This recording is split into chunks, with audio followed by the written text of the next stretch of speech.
দেশে গণতন্ত্র প্রতিষ্ঠিত হোক, মানুষ ভোটের অধিকার ফিরে পাক, এগুলো যারা চায় না তারাই পরিকল্পিতভাবে বাংলাদেশ জাতীয়তাবাদী দলের বিরুদ্ধাচরণ করছে বলে জানিয়েছেন বিএনপির প্রচার সম্পাদক সুলতান সালাউদ্দিন টুকু।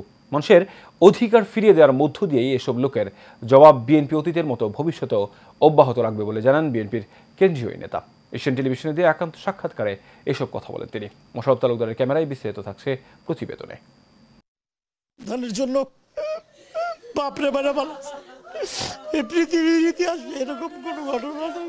বিগত সরকারের আমলে শুধুমাত্র রাজনৈতিক মতের মিল না থাকায় বিএনপির লাখ লাখ নেতাকর্মীকে জেল, জুলুম, নির্যাতন, গুম, হত্যার মুখোমুখি হতে হয়েছে। সামাজিক এবং রাজনৈতিকভাবে হেয় প্রতিপন্ন করার জন্য রাজাকার থেকে শুরু করে জঙ্গি সহ নানান অপবাদ দিয়েছে পতিত আওয়ামী লীগ। সেই জায়গা থেকে জুলাই অভ্যুত্থানের পর কিছুটা স্বস্তি মিলেছে বটেই, কিন্তু নতুন তকমা লাগাচ্ছে দলটির বিরুদ্ধে। চাঁদাবাজ, দখলবাজ বলে সমাজে প্রতিষ্ঠিত করতে চাচ্ছে একটি মহল। বিএনপি জনগণের রাজনীতি এবং গণতন্ত্র প্রতিষ্ঠার রাজনীতি করে বলেই বারবার তাদের এসব তকমা শুনতে হয় বলে জানিয়েছেন দলটির প্রচার সম্পাদক সুলতান সালাউদ্দিন টুকু। ফ্যাসিস্ট সরকারের এক মন্ত্রী বলেছিল যে যদি বিএনপি আপোষ করে নির্বাচনে যেত তাহলে তারা এই নির্যাতন ভোগ করতো না, গ্রেপ্তারও হতো না।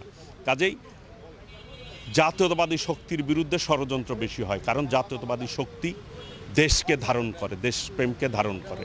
সেই জন্য অপপ্রচার চালায় দেশি বিদেশিরা, যারা দেশ বিরোধী শক্তি, যারা বিদেশিদের তাবেদারি করে, দালালি করে, তারাই জাতীয়তাবাদী শক্তির বিরুদ্ধে কথা বলে।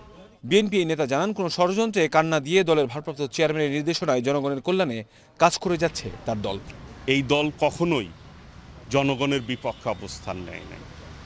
আপনি এই দলকে কেউ স্বাধীনতা বিরোধী দল বলতে পারবে না, এই দলকে কেউ ফ্যাসিদ দল বলতে পারবে না, স্বৈরাচারী দল বলতে পারবে না। কারণ আমাদের নেত্রী, দেশনেত্রী বেগম খালেদা জিয়া 9 বছর আন্দোলন সংগ্রাম করে এ দেশের মানুষকে গণতন্ত্র দিয়েছে। আমাদের ভারপ্রাপ্ত চেয়ারম্যান দেশনায়ক তারেক রহমান কোনো অন্যায়ের কাছে আপোষ করে নাই, জুলুম খেটেছে, নির্যাতন ভোগ করেছে নেতাকর্মীরা। দেশ এবং জাতির যারা উন্নয়ন সহ্য করতে পারে না তারাই জাতীয়তাবাদী শক্তি বিরোধিতা করে বলে জানান বিএনপির এই নেতা। জাতীয়তাবাদী শক্তির বিরুদ্ধে দেশি বিদেশি চক্র ষড়যন্ত্র করে, সকল সময়ই করেছে, কিন্তু দিন শেষে তারা যারা এই কাজটা করে তারা দেশের পক্ষের লোক না। দিন শেষে কিন্তু জাতীয়তাবাদী শক্তিরই বিজয় হয়, কারণ সত্যের বিজয় কিন্তু হয় দেরিতে হলেও। কাউসার আহমেদ, এশিয়ান টেলিভিশন, ঢাকা।